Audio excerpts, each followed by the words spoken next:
Okay, today is adding and subtracting rational expressions, which sounds very ominous, and it actually will get a little ominous before we're done with this topic. But you'll see, adding and subtracting rational expressions, this is part one. And part one isn't too bad, but you really have to be good at part one before you want to address part two. So I know we say it all the time. We say, oh, do your homework. But today it's really, really true. You really want to approach this stuff tonight and get an attack on it so that tomorrow's can make sense. Well, when it says adding and subtracting rational expressions, we're really talking about adding or subtracting fractions. Let's just add that to the note, shall we? We'll just write up there. Fractions with polynomials. So we got to use our fraction thinking, but we might have to address the polynomials in the numerator or the denominator, or both. Now, again, today it doesn't get too out of hand, but you got to be ready for tomorrow. So the warm-up says, in order to add or subtract fractions, we must have and I'm going to leave a delay here in the video while you think about that. And for those of you who are copying this note down, oh, what a great idea. What a great way to learn. Those of you who are copying this down, gives you enough time to copy down this first thing. But just think about that for a second. Do you know when you're adding and subtracting fractions what you must have? Because last time we did multiplying and dividing fractions. And that was actually the simpler operation. With multiplying fractions, you went numerator times numerator, denominator times denominator. With dividing fractions, we went flip the second fraction and switch to multiply. And then you could go right back to numerator times numerator and denominator times denominator. Okay. Still pausing, still waiting for you to think and say, do I know what I need here? Because this section can be very tough if you don't know each step what has to happen. Hopefully what you've come to is we need a common denominator. So I'm going to write that in there. Common denominator.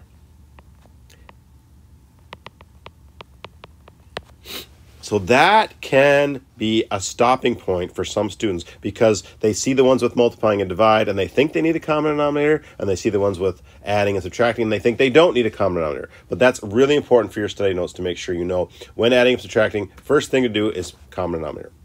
Now, once you do have a common denominator, life is easy. For instance, 2 over 9 plus 5 over 9, so 2 ninths plus 5 ninths. Maybe you can just look at that and know the answer, but we do have to talk about this because it'll mess you up once there's polynomials involved. So let's just make sure we talk about what's happening here. When we have 2 ninths plus 5 ninths, what we end up with is in the top, we add the numerators. In the bottom, we keep the denominator the same. And if that's messing you up, oh no, I see that's messing you up. I see I already wrote a 7 there. I got ahead of myself. I could see what was coming on the next line that it was going to add to 7. But the numerator is 2 plus 5. So we're just adding the numerators and keeping the denominator the same. And if that's mysterious to you after all this fraction stuff, and fractions causes you problems, just think about, let's say I had a 9-slice pizza. I don't know where you can buy a 9-slice pizza, but let's say I had a 9-slice pizza and I had 2 ninths of my pizza left and you had 5 ninths of your pizza left. If I put them together, what would I have? 7 ninths. So adding is about putting things together, and if I'm going to put them together, they got to be the same type. So just over on the side here, if fractions are a weakness for you, I'm going to write A over B plus C over B equals A plus C over B. That's the way fractions work. We add the numerator, but we keep the denominator the same. Now, if you're completely bored with that, well, good. I hope you know that very well. But if you're not completely bored with that, you can see the problems that might be caused coming forward when we start having weird things in the denominator instead of just like numbers. Well, one more example. We can do it with 3 denominators as well. This one has the common denominator, sevenths. And so in the numerator, we're going to go 3 plus 2 minus 1 all over 7. Can you do that in separate steps? Yeah, you sure can. But the point we're trying to make here is when you have 3 fractions in a row, as long as they have the same denominator, then we can just add or subtract the different numerators. And so I think I get 4 sevenths here. Notice none of these reduced, but sometimes we will see some reducing in there as we go along. Okay, so that's our review of adding and subtracting fractions. Now, we have to use that to go after rational expressions, but nothing too crazy today, on today's lesson, okay? So I've accidentally added a little line there, so I'm just going to move this up here. Okay, so a little time to copy this, if that's what you're doing right now. Well, I get my pen all set to go again here for you. There we go. Oh, and that thing's there, and it's bothering me. But you need time to copy anyway, so that's okay.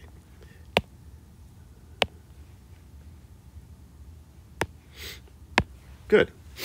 Now, adding and subtracting rational expressions. Rational expressions with a common denominator. Ooh, here it comes. I'm going to get fancy here. And I'm going to get my highlighter out, which I know I've been preaching to all of you about highlighting things in notes. And I'm going to, with common denominators. With common denominators. Adding and subtracting with common denominators can be added and subtracted in the same way as fractions with common denominators. So this works the exact same as it did with fractions if we have a common denominator. So that's going to be the concern. What if the denominators are different? And you can see the preview at the bottom of the page. It says, what if the denominators are different? Well, that's when things get a little crazy, right? Okay, so this one, we look and we see adding between them. So when we see adding, we immediately look for a common denominator. This one has a common denominator. Just to get you warmed up to say, hey, once I have a common denominator, then life is easy here. I'm just adding the numerators, but I keep the denominator the same. After all that work with multiplying and dividing fractions and rational functions, you might be tempted to multiply those denominators, but that's not what happens with adding. Adding is a little more complicated. The numerators all add up, and the denominator stays the same. And my pizza example is supposed to motivate that. That when you're adding fractions, you're just adding the numerators. The denominator stays the same. We should state the restrictions here, though. X can't equal 0. Some people would prefer that we do it at the start, and that's definitely how I taught it when I last lesson. But technically, as long as you remember to do it at the end, you're okay. But when you do it at the end, you got to look through the whole question. Okay. So I'm going to be better behaved than that this time. When I see this question, I'm going to immediately state the restrictions. Y can't be 0. So that whatever I'm going to do here works as long as y isn't 0. If in a certain situation y happens to be 0, then none of this makes any sense. You wouldn't work with these expressions at all. And again, this is a common denominator, so let me just say it out loud again. Hopefully you're getting bored with this, because this is one of the things that's going to trip you up as situations get more complicated, is remembering that, okay, when you're adding fractions, you add the numerators, but you keep the denominator the same. And again, technically, we should put those restrictions at the end there. Okay, next one. 4x minus 1 over x plus 3 minus x minus 8 over x plus 3. Oh, look at this again. Subtracting rational functions, but we already have a common denominator. So that's good news. We're happy about that. And that's the situation we want to get to later on. And again, coming up soon to a video near you is, what if the denominators are different? That's coming right up. So if that question is blurring in your mind, just hang on to it for a second. I'm going to get to that. But this one has a little problem with it, and I'm going to write this a little differently, and you'll just have to get a little more experience. And this is what the homework is for. When they were single terms and they were adding, putting them together was no problem. When they're subtracting, here's what's going to happen. We got to go 4x minus 1, subtract the x minus 8. And it's awfully tempting to miss that subtraction because it changes what happens in that second bracket. Now, notice I subtracted the numerators, but I kept the denominator the same.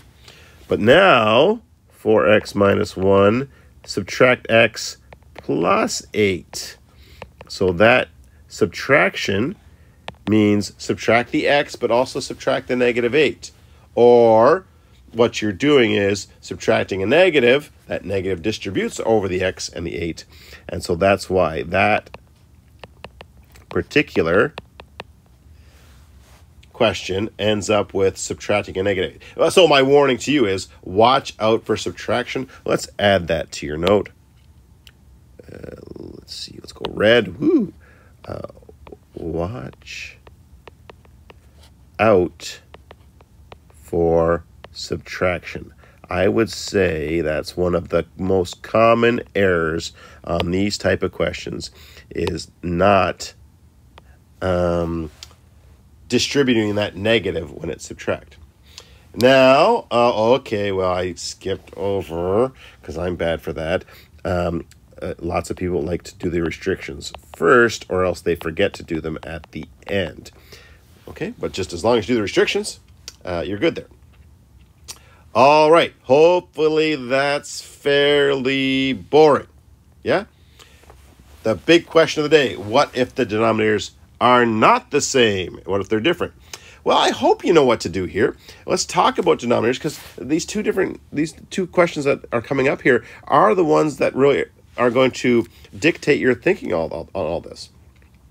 So I'll do the first one, but I might add a step to what you're used to. This one says 7/3 plus 3/2. Okay, fine. The common denominator might pop right into your head. And you might have a rule in your head, sort of like, hey, whatever denominator it is, I just multiply the two denominators together. And that technically works, but it can cause you problems. So I'm just going to add a slight bit of thinking here. You're going to think I'm a little nuts here with the way I write this, but I'm getting you ready for later questions. I don't think that you would ever do this fraction question the way I'm going to write here. But you'll just have to trust me that by thinking this way, we'll be ready for tougher questions. Okay, so I look at this and I go, I've got a 3 and a 2 I need in the denominator. Those are both prime numbers, which means that they don't divide into each other at all. They don't have no associations whatsoever.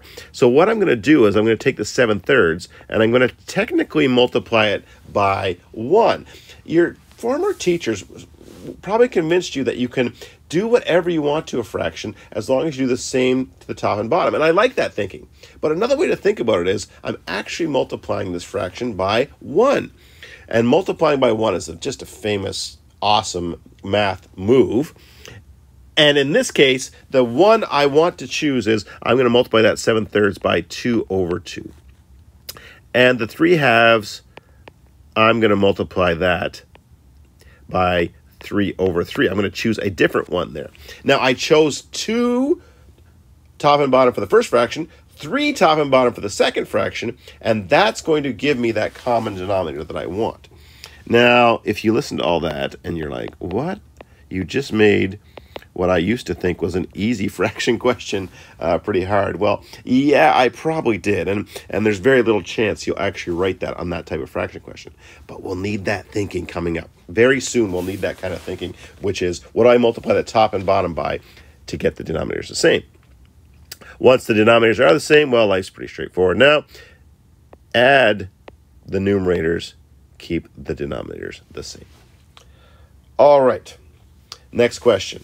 And this is one of the things we want to really get to today is I see 3 different denominators, 4, 2, and 3. And if you're stuck to that idea that I should multiply all the denominators together, while it'll work, it'll make the numbers bigger than you have to. What you're really looking for, and you can see underneath, it says when adding and subtracting fractions, we try to find, it says we usually try to use, but we're really going to want to use the least common denominator.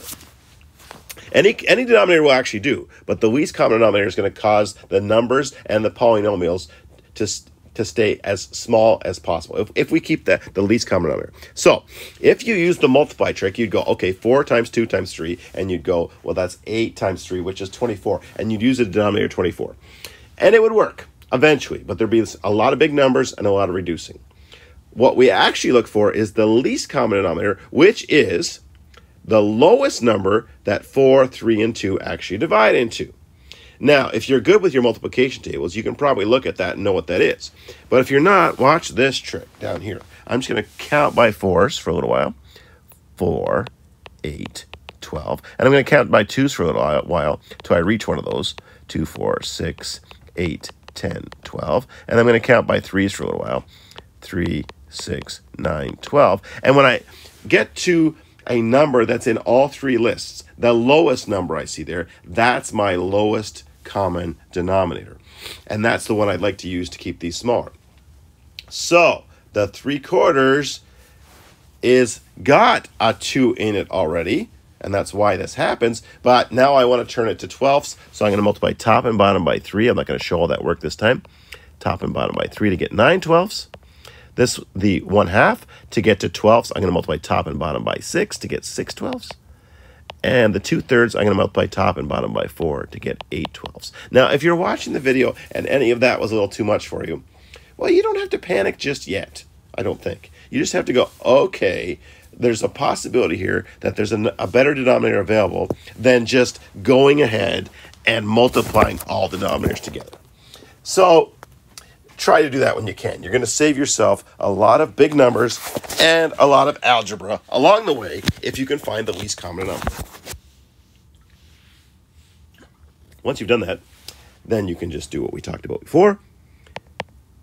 Add or subtract the numerators and keep the denominator the same. And here I get 9 minus 6 is 3 plus 8 is 11 12ths. Okay, yeah, we're in great shape, and I've explained a lot of the stuff that's coming up in the next part of this lesson, and again, in the next lesson, which is the really tougher one here. But let's go back and just talk about what just happened there. When finding a common denominator, your textbook mentions, or your questions that you have in class will mention the least common multiple. And the least common multiple is just the smallest number into which the denominators will divide. So if we have 4, 8, and 6, what's the least common multiple? And again, it may just come to you. You may look at 4, 8, and 6, and you just know the answer. But if you don't know the answer, then when you go over here and you go, okay, I'll just count by 4s for a while. And I'll just count by 8s for a while. And maybe you don't know how to count, how far to count here. I see 16 in both those lists. Oh, that looks pretty good. 6, 12. Oh, I didn't get 16 in that list, but I got 24 there. So I'm going to go back to this one and start counting by 4s. And you just keep counting up until you find the least common multiple, the lowest number that each of those numbers will divide into. That'll be your best denominator when it comes to it. Now, if your brain's flashing around at that going, well, okay, that's pretty interesting, I'm going to do it another way, but don't let your brain blow up about this. 4 has factors of 2 and 2. And as soon as I say factors, I hope I'm getting your full attention. You're going, oh, factors. That's why factoring was right before this. 8 has factors of 2, 2, and 2, because 2 times 2 times 2 is 8. You see, I fully factored it down to its lowest prime numbers, actually. And 6 has factors 2 and 3. Good stuff. Now, when I look at that and I want the least common multiple, what I need is all of those numbers to be included, but no extras. So to get to 24, I see I need 3 2s and a 3. And 2 times 2 times 2 times 3 is 24. I'll just put that down here. 2 times 2 times 2 times 3 is 24. See, 4 had 2 2s. 3 needed 3 2s. 6 is happy with the 2 situation. And then 6 says, I also need a 3 in there. Now, do you need all that knowledge right now? No, but it is interesting to know that these least common multiples come from the factors. So now, 4, 9, and 12. Let's see. Counting by 4s, I got 4, 8, 12, 16, 20, 24. Okay. Counting by 9s, 9, 18, 27. Oh, goodness. 4 and 9 don't play well together, do they? So let me just write that out. 4, 8, 12, 16, 20, 24, 28. This time I'm watching for one that divides by 9. Oh, there it is. See? Slightly different strategy. Do you have to write them all out? No. I wrote out 4s until I saw one that divides by 9. And then I hope that's big enough. Is it big enough? 36. Does 12 divide into 36? Oh, yes, it does. Okay, so 36 is my number. So a slightly different strategy there to convince you. You don't have to go through all the long stuff I did in the other ones. You just have to sort of know your numbers a little bit. But you can use those strategies if you're stuck. 20, 15, and 10. Well, these are nicely divisible. 5, 5, so life should be easier here. Let's see. 10, no. 20, no. 30, no, not quite. 40, oh yeah, 40 is going to work. Okay, so that went very fast. So I'm trying to show that it doesn't have to always be that long. Okay. Wait, 40 is not good enough. 15 doesn't divide into 40. Oh my goodness. Got so excited about the next example, I didn't finish this one off. Okay, back to here. Okay, 40, not big enough. Not good enough. 50, no. 60, yes. 20 divides into 60. 15 divides into 60. And 10 divides into 60. Well, it's just, I can't resist. It's too much fun to do the prime stuff. Okay, so the prime numbers are 5, 2, and 2, because 5 times 2 times 2 is 20. This one's 5 and 3. This one's 5 and 2. So I'll need a 5 once, and then I'll need a 3 once, and I'll need a 2 twice, and that's 60, okay? Again, you don't have to follow that. That's just fun stuff that's happening in the background of all this, okay? For your job is, let's find something, the smallest number that all these divide into. Okay, why do we care? Oops, I did that line thing again. Goodness gracious. Let's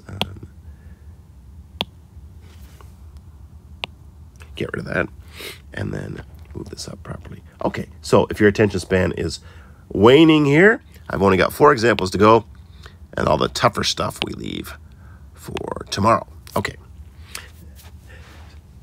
3x over 4 plus x over 2. We look at 2 and 4, and we find the least common multiple. Again, if you're using the multiplication trick, you'll go 2 times 4 is 8, and you'll use that denominator. But that's bigger than you have to use here. 4 will work. 4 divides into 4, and 2 divides into 4. That's the best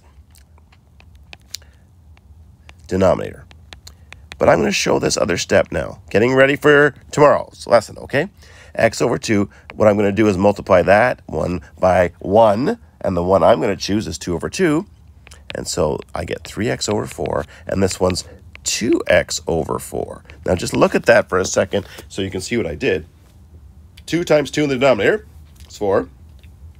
2 times x in the numerator is 2x.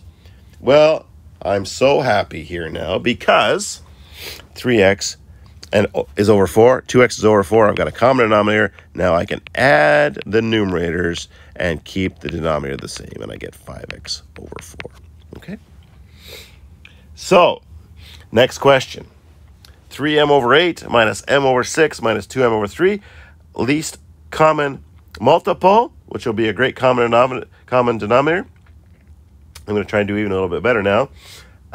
When I do it, I use the smallest one and count by it. So I go 3, 6. Oh, that's nice. That's already got a 6 in it, so that's good.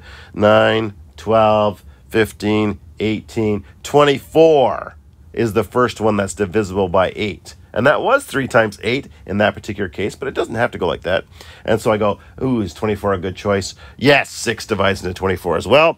So 3m over 8, I'm going to multiply top and bottom by, to get to 24, I'm going to multiply top and bottom by 3. So this is 3m times 3 over 8 times 3. And this is, whoops, not minus. Or not plus. Minus. And then I want to get to 24s, so I got to multiply top and bottom by 4. So this is m times 4 over 6 times 4.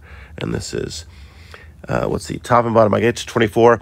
What if I got to multiply 3 by to get to 24? 8. Yeah, okay, so 2m times 8, 3 times 8.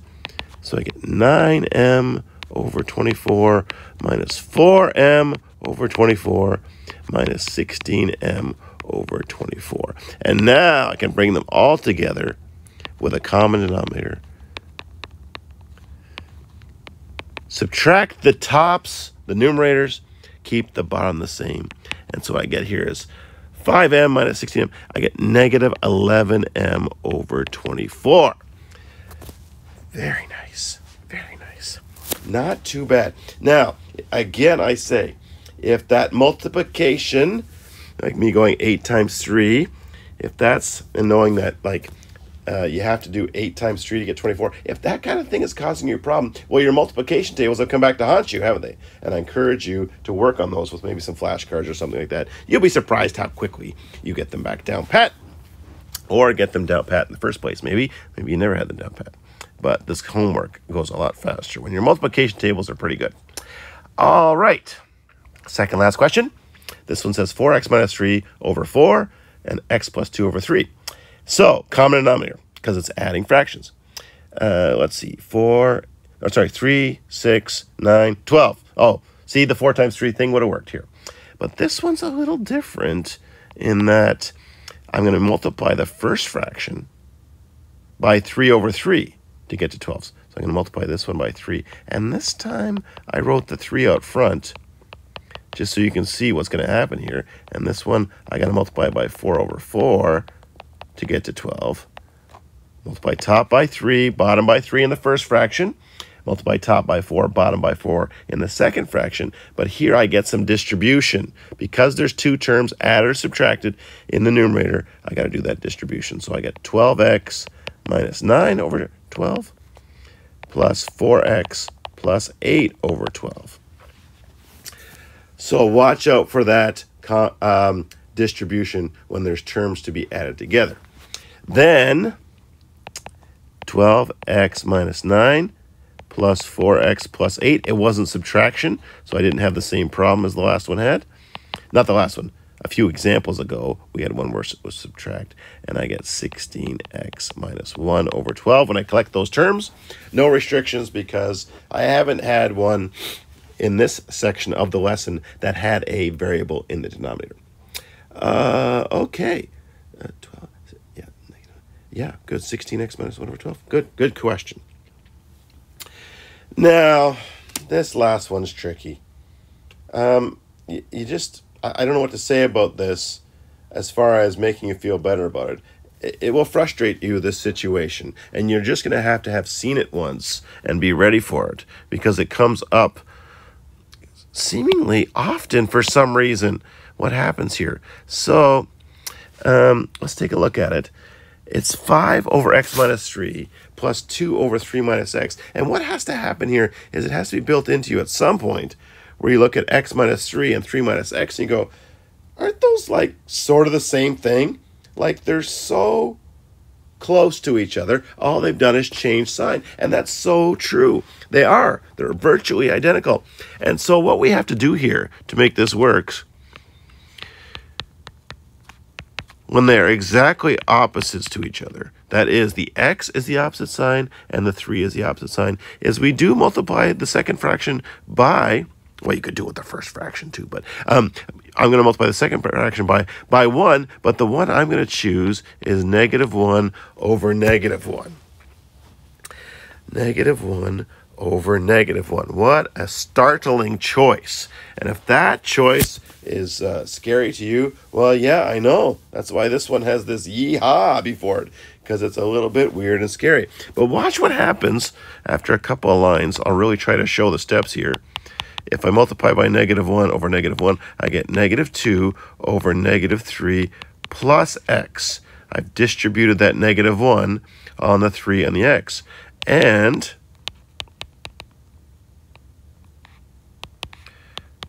that -3 plus x can be wrote as x minus 3. And lo and behold, I have a common denominator.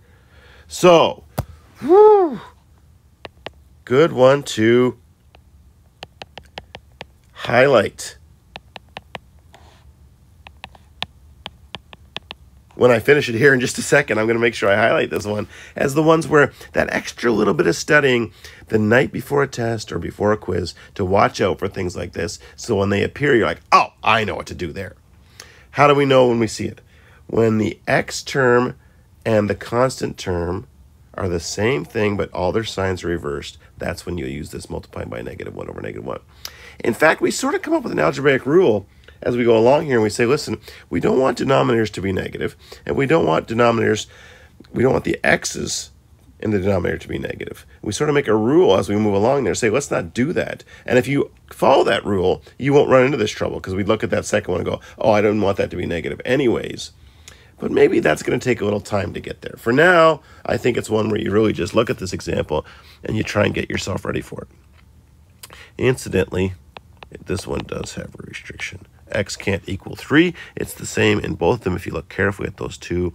A 3 in the first denominator or a 3 in the second denominator will produce a 0 in the denominator, which will be divided by 0. Now listen, I don't expect that all this homework will go smoothly the first time you go through it. But you got to go through it. You got to pound your way through it. You got to try them all out. You got to ask those questions and find out what's gone wrong so you can be ready for the next lesson. Okay? So good luck with that homework, and keep me posted with any questions, please.